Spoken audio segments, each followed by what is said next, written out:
Thank you everyone for being here. We really appreciate your support. So I'm Dr. Patty Robin Keller. I manage our Master's in Sports Administration program at Boston College, and I'm year 2 there.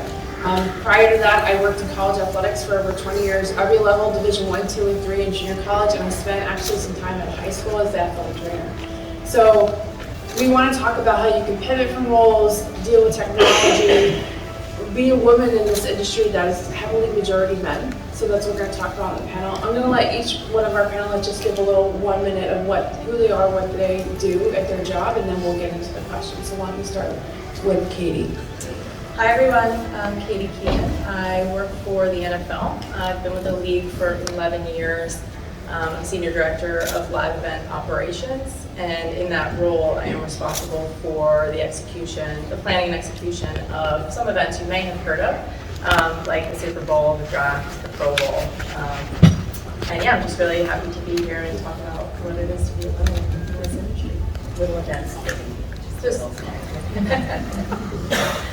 Good morning, Gail Keller. I left Microsoft in 2020 to become a Chief Reinvention Officer around calculated risk-taking, because compared to men, we don't take risks. And if we do, we mull it over too long, and the opportunity likely passes us by. And so I was called to help women reinvent their professional careers, because to me, reinvention has no age limitations. I'm technology challenged. I may work for a technology company, but I don't know, so that's why I have children. Cassia Hansen, I'm with Intel. Don't tell anybody I said that I don't know technology. It's our secret. No, I worked for Intel for 24 years this year. I did start when I was 10. I know everybody says that, but it's true. And I have done a lot of different roles at Intel. But my favorite one has been the last 6-7 years in security and leading our video security business, and also a little side gig of doing sports, which I love sports. So it's been an exciting journey at Intel. I also manage our cybersecurity ecosystem partnerships. So have a lot of different things, but I've also dealt over the last few years. I led the Women in Security Forum group for the Security Industry Association. So that's been a passion of mine in helping women advance and in security. You know, it's about 90% men. So it's been a great journey. We're moving the needle, but we need to keep doing more to help one another, and for the men in the room helping us as well. So anyhow, thank you. Thank you. Kathleen, thanks for joining us today. Do you want to give us the 1 minute rundown, who you are, what you do? Yes, can everybody hear that? Okay. Good morning, everyone, and thank United Airlines for getting me here so efficiently.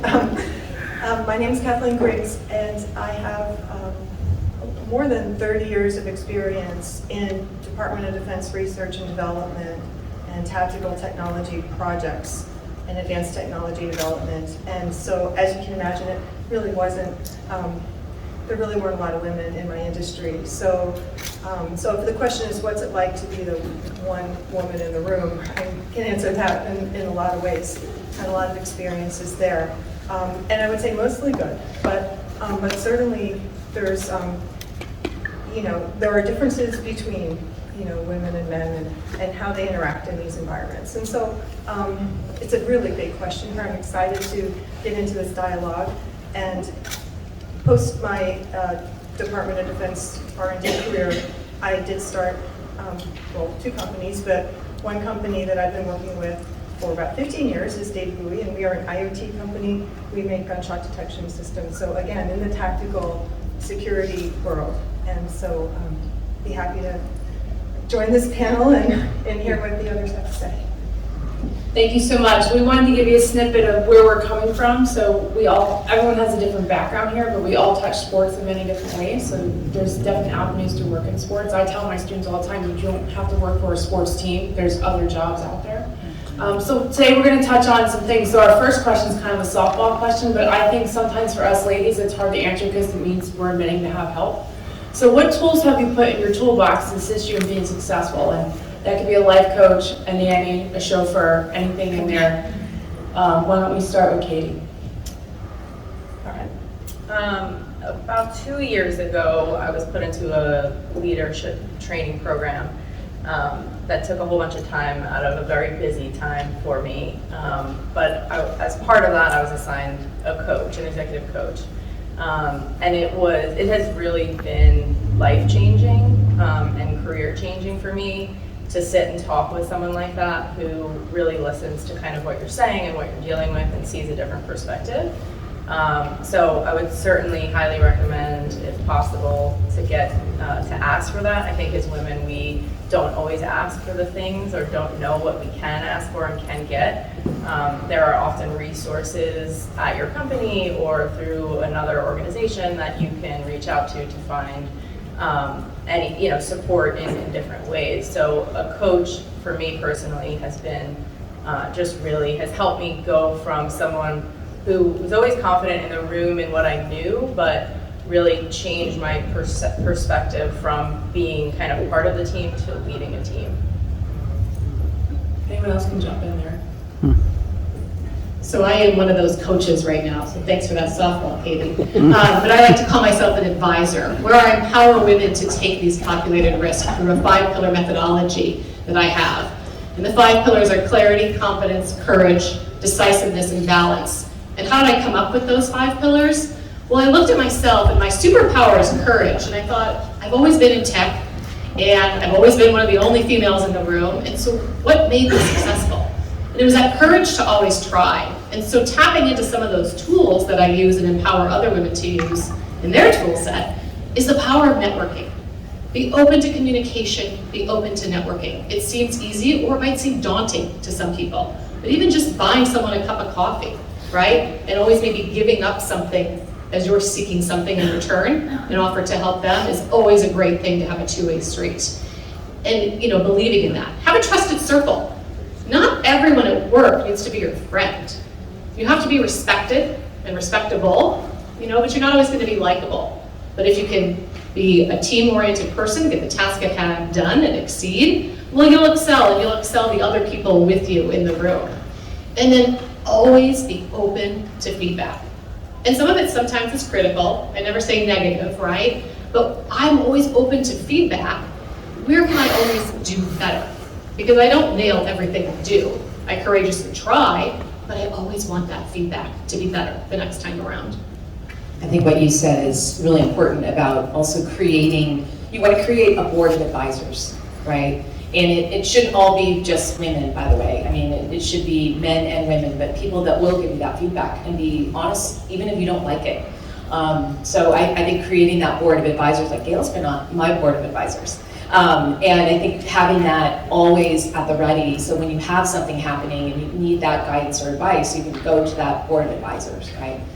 So I think that's a good tip. Mm-hmm. And I'll add, I got a nanny, and I felt like the biggest mom failure in the world, but the time I got to spend with my children, when I did have time, I wasn't cleaning the house, I wasn't cleaning them, I wasn't helping them with their homework, we were just being there. So after a year of me looking like a failure, that I felt like I had a better household, a happy household, so don't be afraid to take that jump. I did it while I was transitioning from working college athletics to teaching, and it was the best thing I ever did. So don't feel like, I know some of you guys are moms and I thought I was a loser, but it was the best thing I did looking back. So take that chance if you need it. All right, so Katie, we're gonna have you do our next question. What is a calculated risk you took in your career and how did it pay off? So I'm going to use a kind of technical example. I know a lot of us work in sports, and at Super Bowl, one of the most important things that we do is get everybody into the game. It sounds simple, but for us it's difficult, and there are some people in the room here that know that really well. And we had this also kind of touches on some failure related things, but we had a pretty big failure at the LA Super Bowl. Only if you were there would you have known, but you might have experienced it, so we can talk about that one later. But going into the subsequent Super Bowl, I was assigned to fix the problem, and we took some calculated risks and made some changes in how we laid out the operations differently than we had ever done it. The Super Bowl has been run by a lot of the same people for about 30 years. And I came in and we kind of made a pretty significant change to the operation. And we did some other things, and it all kind of came together and worked really well. And I think that it taught me a couple of things. One of which, and first of which, is to always trust your gut. I knew that what we were doing wasn't right, and I knew that we could fix it, and I knew that I knew how to fix it. And so we made the changes, and like I said, it was successful. So I think always trust your gut, even if you are the most junior person, and you may not know, you may not have the authority. You can always speak to someone and share your thoughts and share your opinion, and you may very well be right. And again, just don't be afraid to kind of speak up and share what you think is right, because it likely is. Anyone else want to jump in on that one? No, I love the trusting your gut. As women, I think we often question our gut, and we ruminate over it, like, oh, well, should I do that? Should I not do that? We call 20 people to talk about it and figure it out. And the reality is I've learned more recently, like, don't question it. Just do it, right? And that's so important to me, and I'm constantly working on it every single day. My gut will tell me to make a decision, and I do, and now I'm becoming more proud of myself for that too, and learning and noticing that I question my gut. Just the noticing is like a start to evolving, right? And so I think that trust your gut, go with it. And it may be the wrong thing, but it ultimately may turn out to be the best thing ever, right? So. And trusting your gut and not having to eat the whole enchilada at once, right? It takes step by step, digestible formats. We see the calculated risk takers that have been successful, and we see them at the top of the mountain. We never see the climb. We never see when they fell. How many steps do they have to take back to move forward? We just see the success. And so if we trust our guts, and take that calculated risk. When I left Microsoft, it took 2 years for me to actually do it. Because I thought, I'm going to give up buying stock at a discount? I'm an idiot. But I felt so called. We never found out the gender of our 2 girls that we have, and they're 6 and 4 until they were born. And so I said, God always has the last laugh, because I thought for sure I'd be a boy mom. I wore blue to my baby shower head to toe. And so I thought, okay, I better be called to do something. So I pressed pause on my corporate career. I never say I left corporate. But I pressed pause right now in this season of life to give it a try. Now, I'm still rubbing 2 nickels to make a quarter, right? But I'm trying it. And it's working with the mom guilt and having a little more balance between work and family. Okay.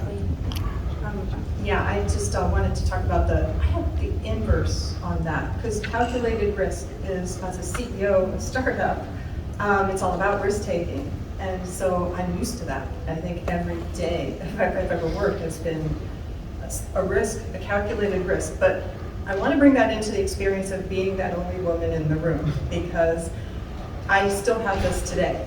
It is a recurring, it's like that recurring nightmare where you know the answer. The sky's blue, right? And you'll have a room full of people saying, no, that's not right. And then after a while, you'll start to go, am I not right? Because geez, I'm sure I'm right. And you're making that argument, you know you're right. And then you have to somehow come back the next day and prove it to them, right? That look, and then this has been, this is a genuine experience that I do experience a lot. This needs to be fixed. Because this is the kind of thing where I think, let's say, the opposite sex needs to evolve a little bit and not be defensive, where they feel like if I'm right, they're wrong, right? We can compromise, we can take a step back and say, because there are oftentimes when I am truly right, and I end up in this contest where I have to actually find some evidence or find some proof, and those things continue to annoy me to this day. So that's a big pet peeve that I have.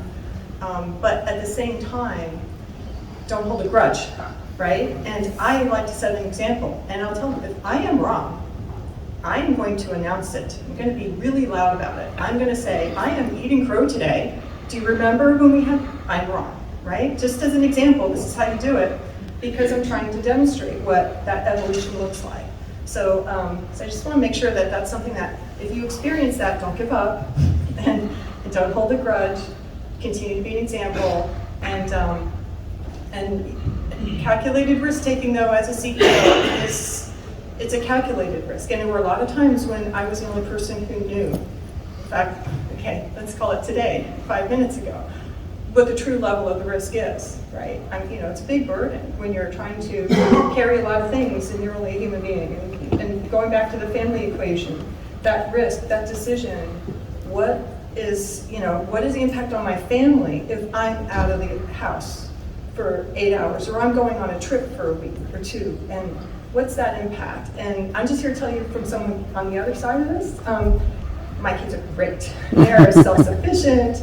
They did not lose sight of me, and very close family, and they're still my kids, and we still vacation together. So it's going to be all right. So going back to us taking these calculated risks, sometimes we don't hit that bullseye, right? So how are we going to pivot from that, learn from it, grow, and move on? So Gail, you want to grab that one to start?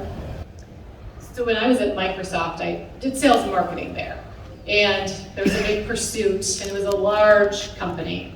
And so we got pretty far down the path, and we were a finalist, and we lost the deal. And I've never in my career seen that sort of kind of commission. Now, I'm all about relationship building too, but it's good to be a saver, an investor. And so I felt like I failed. I felt like I let the team down. Now, it wasn't solely my fault, but did I contribute to the failure? Absolutely. I was a part of the team, right? So I had to take bonus in that. But the wounds were raw, and I was a little salty for a little while. And the third in command at Microsoft called and said, hey, why don't you come on my podcast to 7,000 people and talk about your loss? I thought, is she crazy? Why would I do that? Like, I'm still crying. I don't know if I'm going to believe. I might lose my job. So when the third in command calls, you can't say no. So I said, sure. I thought, why in the heck does she want me to talk about this loss? And so I made myself authentic and vulnerable. And what happened was so many people reached out to me and said, we need to talk more about the losses. We need to talk more about how did we pivot?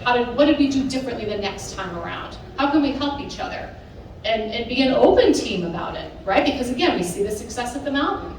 And so at the end of the podcast, she said, oh, the next win you have, a big win, I'll invite you to back on. I thought, oh, she's busy, and I'm just wanted to see 10,000 people in sales.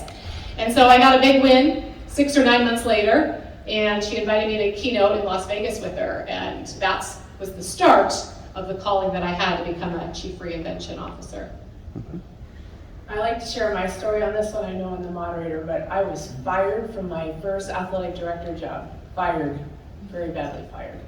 And it was at Camden County College in New Jersey. I was so excited. I was 35. I was the AD of a county college. I was the AD. So I got fired, and I'm from New Jersey, and I moved to North Dakota for my next job. And people thought I was crazy. My family said, you can go work in your uncle's accounting firm. You can do all kinds of things. Don't leave New Jersey. That was the best decision I ever made. I'm sitting at Boston College because of that. Those people in North Dakota, they loved on me. They helped grow me. They extended me. They let me teach as much as I wanted. I needed an extra paycheck. I was making $40,000. So that led to me teaching more, getting experience, and led to my job at University of Cincinnati, where I flourished. It was really my calling to work with students to help them grow, to sit in your seats, and then now Boston College headhunted me and been at BC for 2 years. So I went from Camden County College in New Jersey to Boston College. Don't let failure hit you in the butt and sit you down. Just pivot from it and go. All right, so going on to our next question. I just like to share this story. My students are like, oh my gosh, you were fired? So as a woman, we sometimes need help. We really do sometimes. So who along your career journey, male or female, helped you along the way? You want to start with that? Oh gosh, so many people. I think asking for help is really hard. I've only learned, especially when I have children, to ask for help. And I remember my ex-husband, I had this whole schedule of carpooling, right? And I was traveling a lot. And he said, well, I'll just drive the kids. I said, no. I go, we have a carpool with the ladies in the neighborhood. We need to keep our commitment to that. And he goes, no, but I could drive my own kids. I said, no, but they don't want to feel like they can't ask me for help. And so if we're helping each other, the doors open to ask for help, right? So that was kind of the start for me of like, it is important to ask for help. And so I kept that, we had that carpool for 5 years, something like that, if even longer. But it was us helping each other, knowing we were working moms, and that carpool was so important, and our kids loved it. So that kind of taught me as I went along in my career to ask for help, and but also know what I want, you know, and be very clear in what is it that I need help with. And I constantly have guides. Gail's been one for me as a guide, should I say guide? Advisor to me. Gail's been an advisor. I have other advisors that I meet with on a regular basis when I have to make, when I'm making a big decision that I kind of want to talk out a little bit. And so it's been men and women. You know, one of them was a life coach that I hired. I went to high school with him. He was 4 years older than me, but he was a very, very successful you know, counselor or therapist. There was a movie that was a Pixar movie that used some of his teachings, and I actually hired him because he advises men, and I thought, well, I need some advice, so I'm going to go to somebody that advises men, right? And I want to hear like how he would advise me, and it was one of the best decisions I made, and he really helped me get through a time that I had massive anxiety and panic attacks, and he helped me, and I'll never forget it. So I think it's important to ask for that help. There can never be too many people on your board of advisors and in your life, right? There's coaches that I've used before, and then every now and then I'll pick up the phone and say, hey, I need to talk to you about something, and, you know, and it's really good to do that. So for me, it's both men and women. It's people that I haven't necessarily worked with. There's been some that I've worked with, but I think it's just so important to have that, you know, and those people can help you along the way as well. So our next question, we're going to start with Kathleen. How has a woman in this field helped you? Yeah, I was just thinking, I don't think I can answer that question. Because on the who has helped me, I've been the only woman in the room. So there really I have never worked under, I think only one time, but only very briefly, and I never met the woman. Who have I had a female on top of, above me? Even in, because I worked in weapons, bombs, tactical air, I mean, I did not have any women above. And so this is what I thought about though, is as there were helpers, so I always looked for that person in the room who I had a good connection with, that I could work with, and I don't know if I like to say this, I don't like to say this, I evolved. I was the best number 2 you can imagine. I was a fantastic number 2. And for many, many, many years, I was very comfortable being number 2.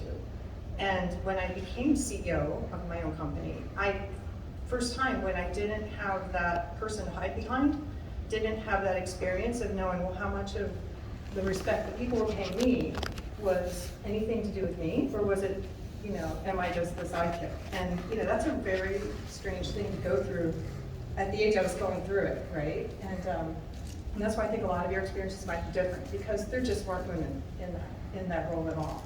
And how would it be different in this world had there been women in that role?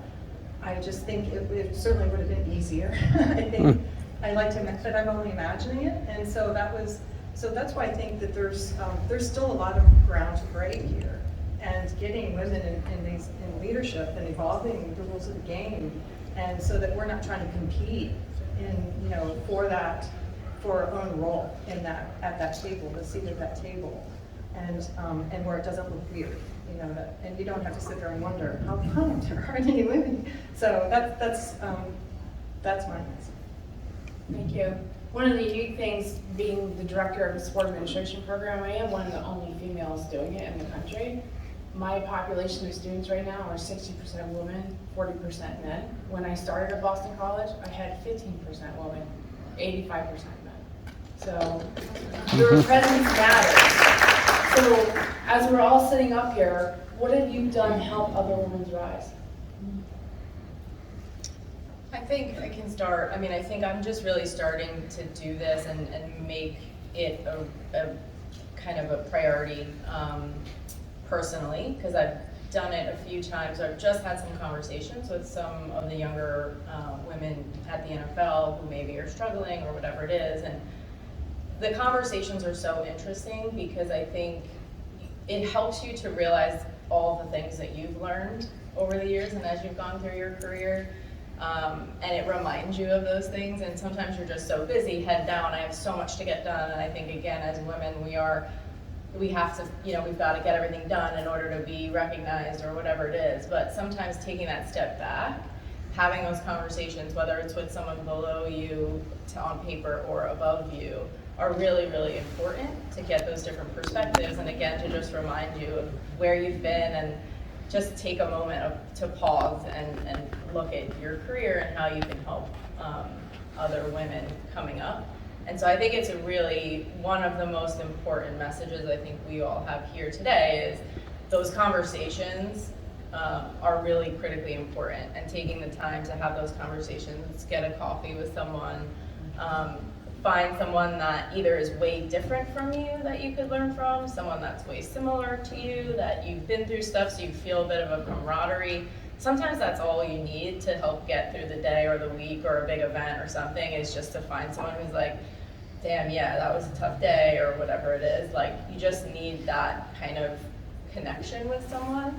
And I think taking the time to do that is hard. I don't personally have a family, but family and balancing and all these different things and just life in general, you get so caught up in whatever it is that you're doing that you don't take a moment to take a step back. And I think that's really important and can help in the long run versus just getting your tasks done every day. So I'll start what I'm about to share is I get along better with men than I do women. And you're right, and especially in the corporate world. And men don't hold grudges, right? They're really good at compartmentalizing. Now, women bring a little bit more of the authenticity and some of the softer skills into play, where you look at balance sheets and companies become more profitable because of women. And so the word allyship, I think, is misunderstood out there. It's not about men uplifting women. It's about, yes it is, right? But it's also about men uplifting men, women uplifting women, women uplifting men. So I like to call it championship. And because there's so many seats at the table that are filled by women, the qualified women in those seats need to start giving back to the qualified women rising in the ranks below them. And so that's what I saw missing in technology. And then I started studying STEM. And I call it STEAM because I wasn't A, arts, that went into T. And so I wrote a book, and it's full steam ahead, Triumphant Tales for Working Women to Overcome Adversity, Fear, and Self-Doubt. Never thought I'd write a book, but it's nonfiction, and it's 5 diverse characters in their own industry, 5 challenges, 5 solutions. And what I sprinkled in there is some of my advisory work for women, but the secret is there's lessons for men. And one of the best gifts I received after launching my book is a friend from Microsoft. A gentleman read my book and did a review all on his own. And he said, here are the things that I found that I can do better as a man, being a champion to help women rise in the ranks. And so my gift to women out there is my book and sharing some of the secret sauce. I think, helping women, I too get along with men way better. I always have. But I so much more appreciate the female relationships now that I've had an opportunity to lead the Women in Security Forum, 1,500 women. And so one of the things that when I came in a couple years ago, I said, I think we need to recognize women in security and at all different levels, right? It's not just an executive. So we kicked off, it's called the Power 100 in security, and we recognized 100 women. And I mean, literally people were coming out of the woodwork thanking me, and I was like, hey, it's a team effort, right? I mean, it really took a big team to pull that off. I remember somebody came to me when I proposed it to the Security Industry Association, and one of the ladies said, well, why don't we just wait and do it next year? And I go, why would we do that? Well, it's not enough time to plan. I go, no, we're doing it now. And we did, and so we just launched our second Power 100 back in March. And I was just so powerful to see the smiles and what it meant to people. And I had dinner with a couple of ladies in security, and one of them I had just met. And she goes, oh, I was talking to my dad, and he said, you'll never make it on that list. And she goes, yes, I will. And I go, give me your dad's phone number, seriously. Like, he needs to be, like, told that that's very wrong. And she goes, no, I told him next year I will be on that list. I will be on that list. And I was like, oh my God, that just made me cry, you know? I was so proud of her for just setting her sights and saying, I'm going to do this. And I think that has helped me, and that's why I did this series that we are kicking off with women in sports and entertainment security.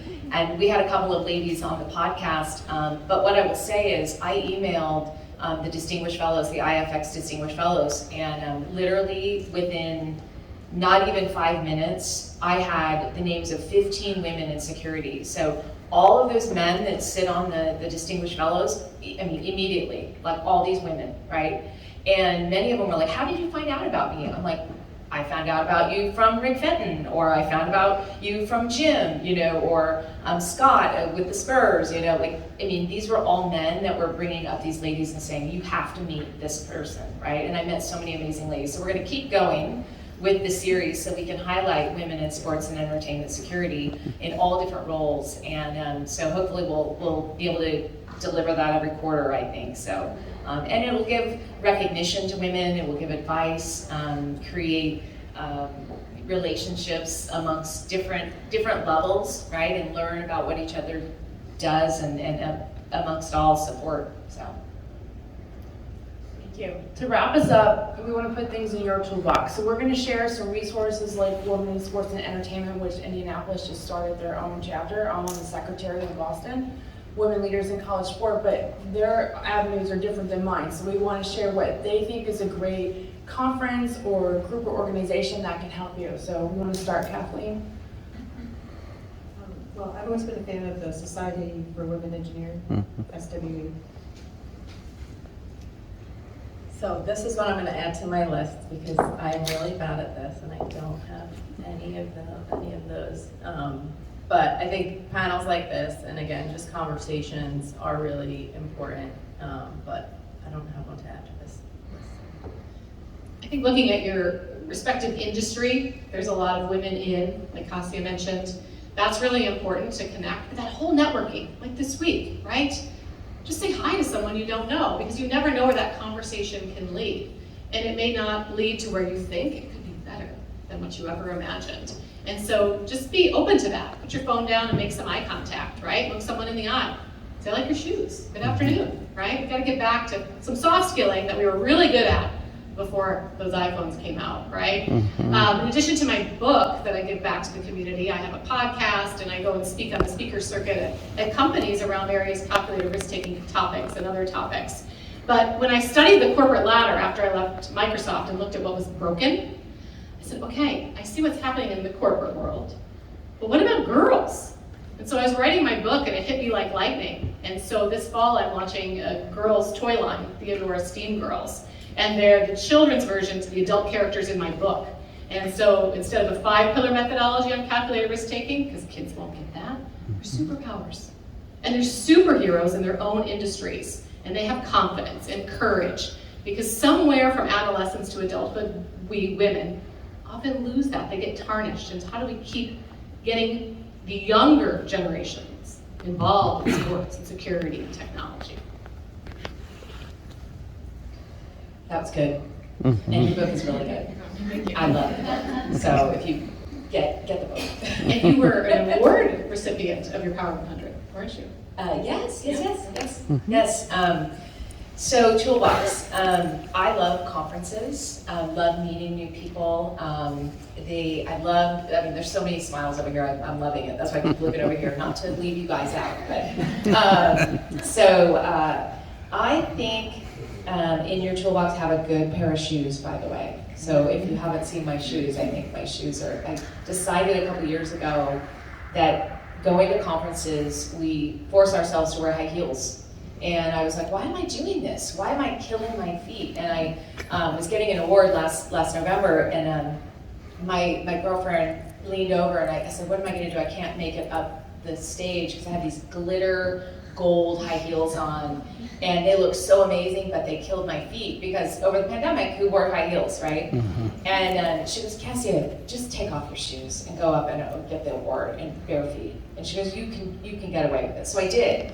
But it reminded me that having a great pair of shoes for conferences is really important. And by the way, we don't have to wear high heels. We can wear fancy shoes and get away with it. So that's one tool. The other one is just the conferences, I think, are so important. Like, find one just to go to that you've never been to before. One of the most amazing ones is in Boston. It's called the Simmons Women's Conference. Really, really exciting conference. Michelle Obama's keynoted, Hillary Clinton's keynote, like big names, right? But it's so much to help you advance your career, advance your life. Really good conference. And also, I think what you were saying about the industry, you go to one that's not in your industry, right? So we launched with the Security Industry Association, we did Security Lead Her in Nashville last month, and we brought together 300 women.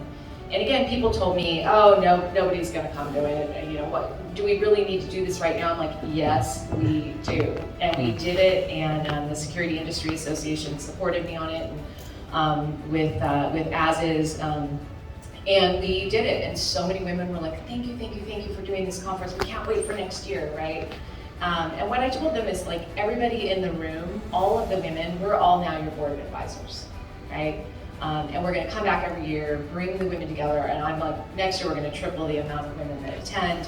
And but I love the whole main point here is the conferences. Find a conference you love that you get a lot out of, and there's so many. There's online ones you can go to. There's podcasts that you can listen to that help you, really advance your career and advance your life. I actually rode. I got stuck in Newark a couple weeks ago. I won't bore you with the story, but I rode to the airport with several women, and it was a fun conversation because we all had our phones out, but we weren't texting or anything. We were sharing what we were listening to on Audible. So I got like 5 new things to listen to, and I was so excited that I started all 5. I haven't finished any of them, but I was so excited because just that simple conversation with women about, now I think I'm doing the Shonda Rhimes one right now, but anyhow, but just stuff like that, like having that kind of stuff in your toolbox too, I think is really important. Just sharing what you can listen to, what you can learn from, all that good stuff. So I could go on and on. Thank you, everyone. We really appreciate your time and support being here at this event, and we are all set.